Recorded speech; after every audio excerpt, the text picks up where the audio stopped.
Sana maging masaya ka sa bagong mong buhay. Kasi pinapalaya na kita. Alam mo, hindi rin kita maintindihan eh. Nakipaghiwalay ka, tapos ngayon approve na. Gusto mo habulin ka? Alam mo, sa totoo, hindi ko rin naman gusto itong ginagawa, itong ganito sa kanya eh. Kasi siya pa rin talaga mahal ko. Congratulations! Malapit ka na maging Mrs. Rivera. Ano yung sinasabi niyo? Hindi ko maintindihan. Hindi ba nasabi sa'yo ni Nelson? Last week pa lumabas ang desisyon. Annulled and void na ang kasal ni Nelson. Ha? Nakita mo yung phone ko? Bakit hindi mo sa akin sinabi? Dahil mahal mo pa siya? Hindi ko naman inintensyon na hindi sabihin sa'yo kasi... Hindi mo pa sinasagot ang tanong ko. Mahal mo pa ba siya? Ano ka ba, Franz? Halimbawa ngang mahal niya pa, hiwalay na sila at legal na. Imagine, pwede na kayong magpakasal. Iyong-iyo na si Papa Nelson. Tay Nelson, pwede mo ba magkabalik na po kayo ni Inay Linet? Nagutom na ako, friend. So, dito pa pala tayo magkikita.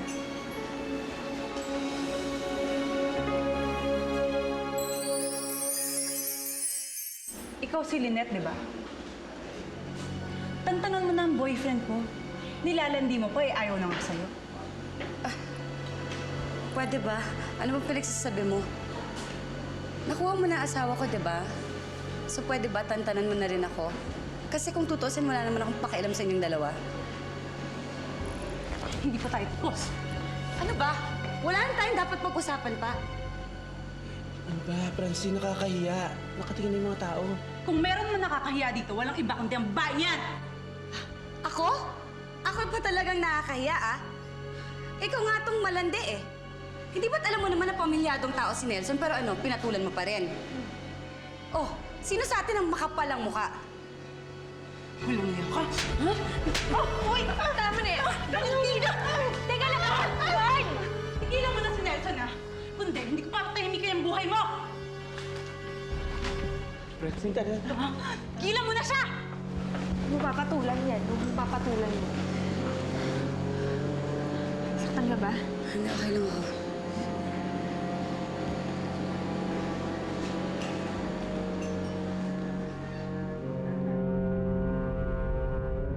Tay Nelson, bumalik na po kayo sa amin ni Inay Linet. Please po, Itay.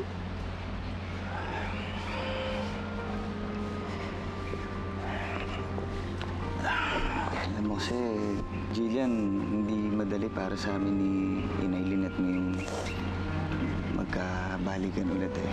Kahit na sa totoo lang, gusto ko siyang balikan na. Pero ayoko rin naman na merong masaktan na tao eh. Ayoko rin masaktan si Francine. Kaya okay lang po sa inyo na masaktan po kami nila Dali at Inay Linet. Hindi mo na kami babalikan. Itay Nelson, si Inay Linet po ang asawa niyo, kaya dapat po sa kanya po kayo sumama. Dapat po siya pong mahal niyo kasi mahal niya din po kayo.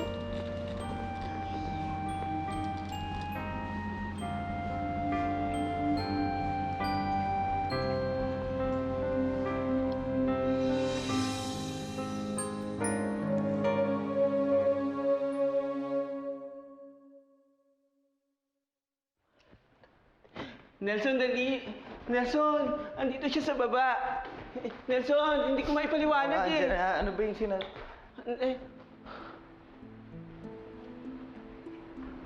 Ano nangyari? Ano nangyari sa'yo? Bakit? Ano to? Tumatawag ako sa'yo kanina, hindi ka sumasagot tapos meron ka niya. Ano nangyari sa'yo? Hindi, wala to. Medyo nadisgrasya lang ako kanina. Saan ka na-disgrasya? Ano? Casey, ano ba talaga nangyari? Ano nga nangyari? Magsalita ka. Anong nangyari? nagkita sila ng ex mo. Nakita kayo ni Lynette?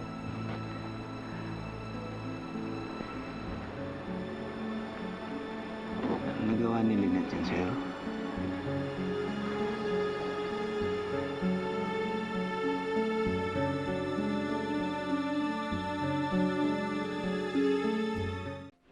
kabit ng asawa mo, ang kapal ng muka. Wala akong masabi. Ay, naku, Mavic, huwag na lang natin siya pag-usapan. Tsaka hayaan na rin natin siya. Mavic, pwede ba? Huwag mo na rin sana mabanggit to kay Jillian. Ayoko kasing maapektuhan yung bata eh. Siyempre naman, hindi ko yung babanggitin sa inaanak ko. Pero teka nga, maiba nga tayo. Ikaw ba talaga, Lynette? Seryoso ka na?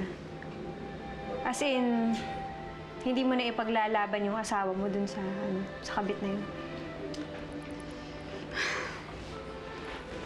Mavic, ano pang ipaglalaban ko? Eh, kung hindi na ako mahal ni Nelson.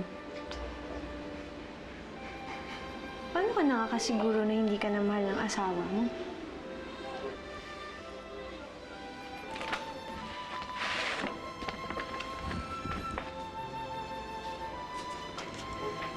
Ginawa niya ng legal ang paghihiwalay namin. Ano ko pa ngayon iisipin na mahal ako ni Nelson?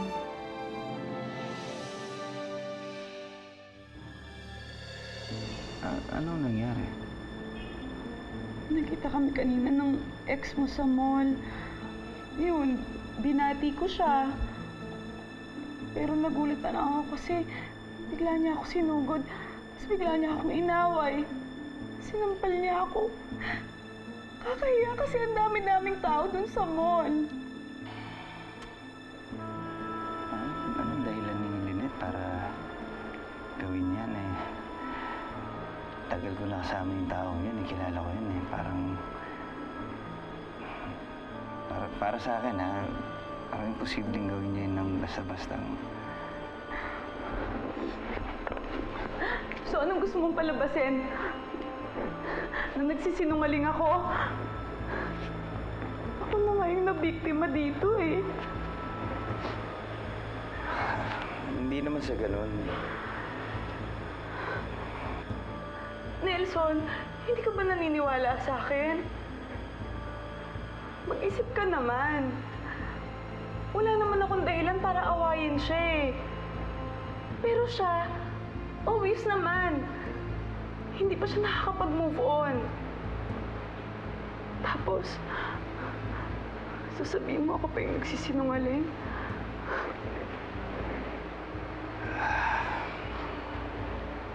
I'm sorry, Francine. Siguro, nabigla lang ako dahil hindi ko naisip na magagawa yung ganun ni Lynette. I'm sorry. And naniniwala ako sa'yo. Salamat.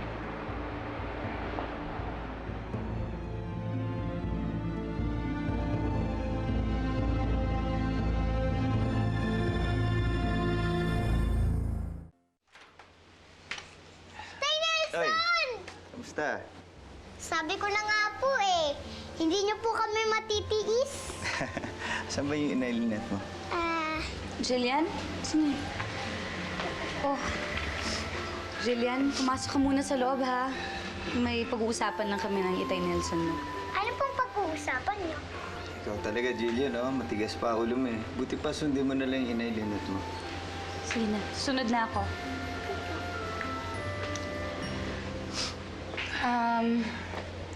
Anong kailangan mo sa akin? Hindi na ako magpapaligoy-ligoy pa, Lynette. Alam mo kasi, kung meron kang galit sa akin, sana sa akin na lang. Huwag ka naman damay na ibang tao, lalo na't yung mga wala namang kasalanan sa'yo. Ano bang pinagsasabi mo? Alam mo naman kung ano yung sinasabi ko, di ba? Sinabi na sa akin ni Francine. Ba't mo nagawang saktan siya?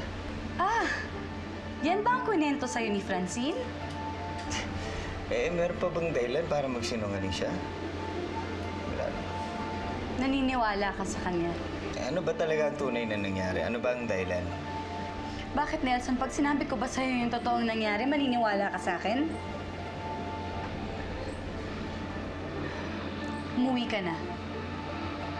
At hayaan mo, hinding-hindi ko papatulan yung girlfriend mo.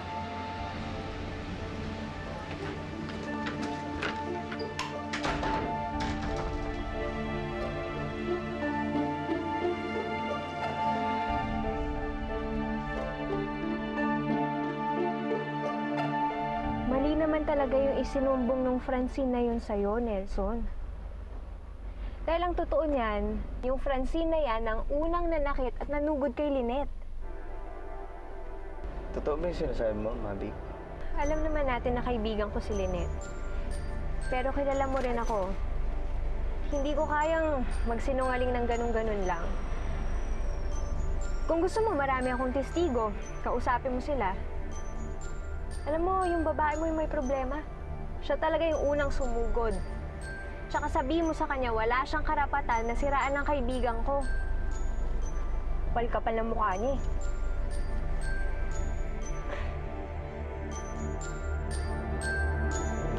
Francine? Francine? Francine! Han? Sorry, hindi kita narinig. Nagluluto kasi ako eh. Kumain ka na ba? Dali. Bakit ka nagsinungaling sa akin? Bakit mo ako niloko? Ha? Hindi kita maintindihan. Ano ba yung pinagsasabi mo? Alam ko na yung totoo. Alam ko na hindi si Lynette ang nagsimula ng away. Ikaw. Han, ako pa yung sinungaling? Oo. Eh ako na ngayon nagmukhang kawawa sa sitwasyon. Hindi mo naman na kailangan gawin yung magpaawa eh. Ang kailangan lang kasi yung magsabi ka ng totoo.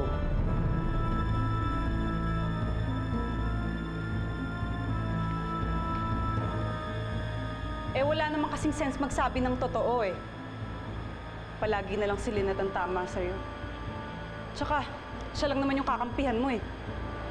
Hindi ko kinakampihan si Lynette. Tigilan mo nga ako. Bistado ka na eh.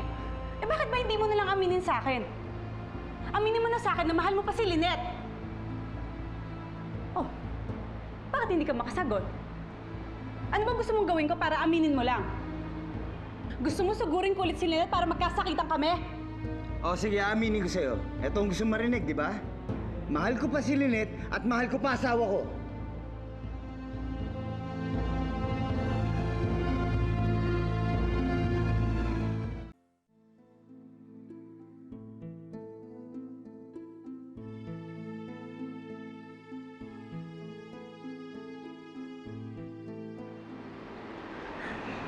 Hindi,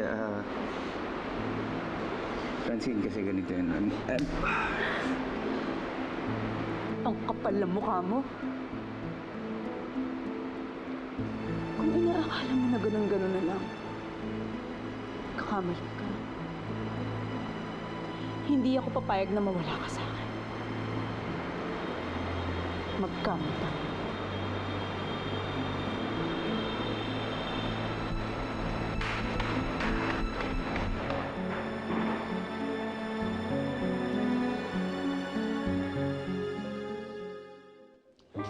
Jillian, matulog ka na ha?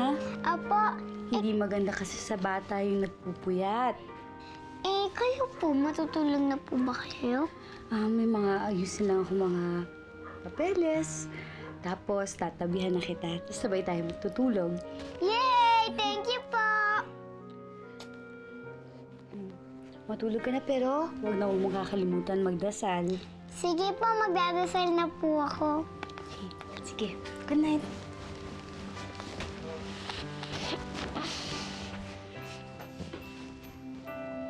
Papa Jesus, napakabuti po sa akin ni Inay Lynette. Hindi niya po ako pinapabayaan. At saka sana po, ang wish ko po para sa kanya ay sana magkabalikan na po sila ni Itay Nelson para maging masaya na po siya. Yun lang po, Lord God. Thank you po.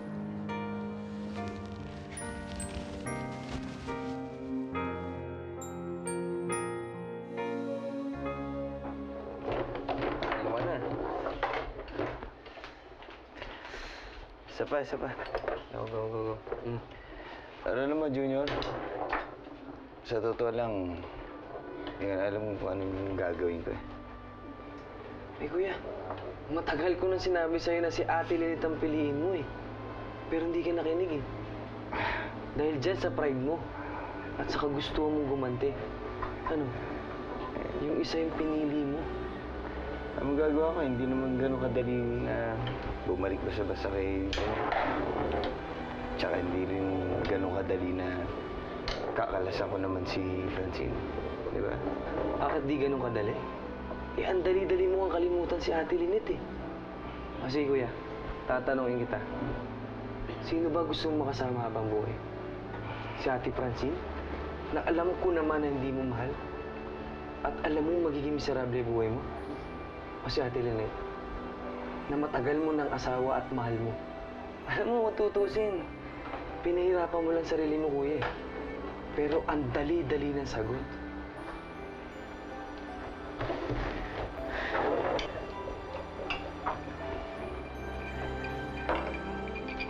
Hindi na lang tayo.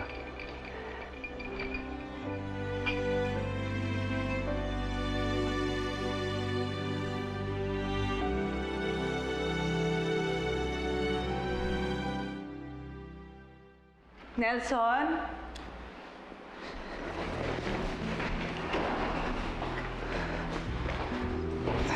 Napagi yata yung uwi mo. Bakit naka-impake yung mga gamit mo?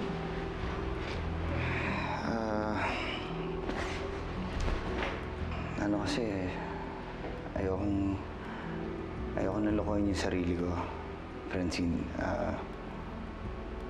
Alam din naman natin na hindi na mag-workout yung relasyon natin dahil alam ko hindi ka na masaya sa akin. Hindi nagtulad nung dati, di ba? Ako, ganun din. So, siguro mas magandang... Yun na nga, alis na lang muna ako.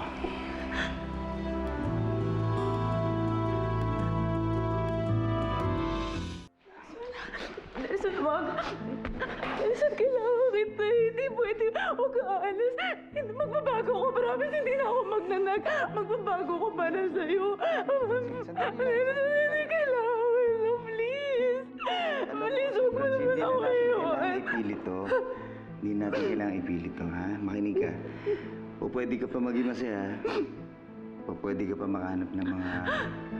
Marami naman lalaki dyan na isang babagay sa'yo, eh. Diba? Yung hindi ka na problema, yung wala ka nang iisipin. Ayoko ng iba.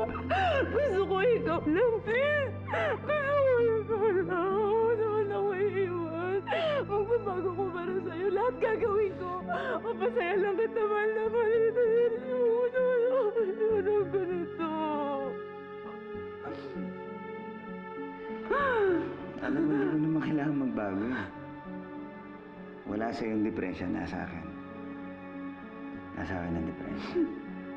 Kaya hindi lang tayo magiging masaya kung pipilit ko lang. Kaya nakikiusap ako sa'yo. Hayaan mo na lang muna ako na hanapin yung gusto ko. Hayaan mo maituwid ko yung buhay ko.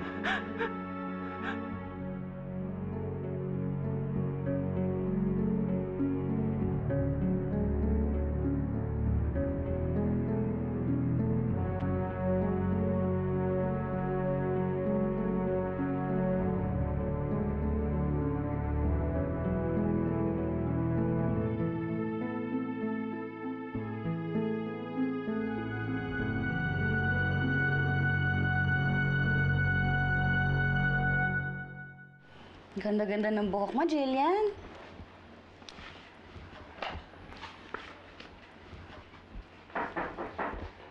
Oh, teka. Sino yan?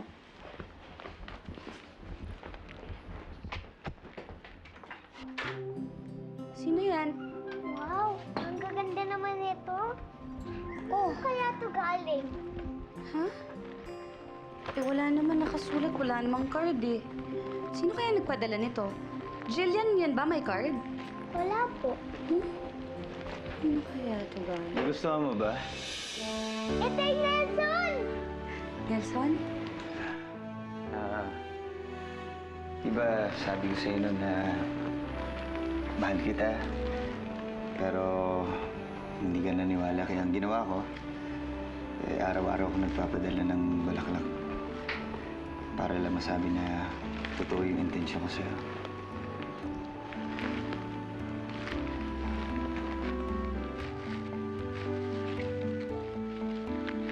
Salamat, Nelson, ha? Pero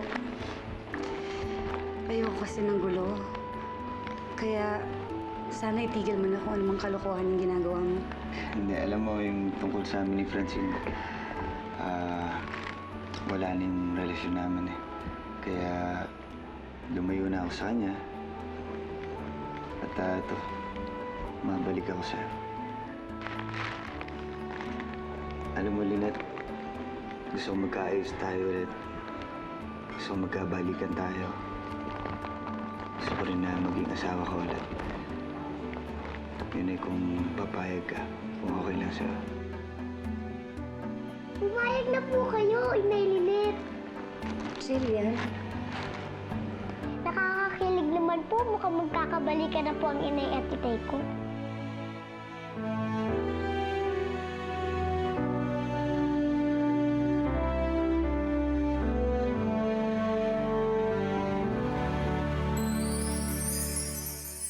In fairness dyan kay paring Nelson, parang mapapatawad ko siya ng mga kasalanan niya sa'yo. Seryoso. Masyado nang late eh. Ganitong oras, siguro dapat dumadating na yung inay Lynette mo. Mavic, ba't napatawag ka? Ano? Kaya nangyari kay Lynette? Ano tong text mo na mag-celebrate tayo? Tapos na ang problema ko. Nabangga kasi yung asawa mo eh. Kanina pa ako nandito, hindi pa yung nagkakamalay hanggang ngayon. Ano, mag-ganun ka, dali mo ulit ng anak. Tapos mawalan pa ako ng asawa. Bakit kailangan maging ganito? Dapat mo ka na mawala sa akin.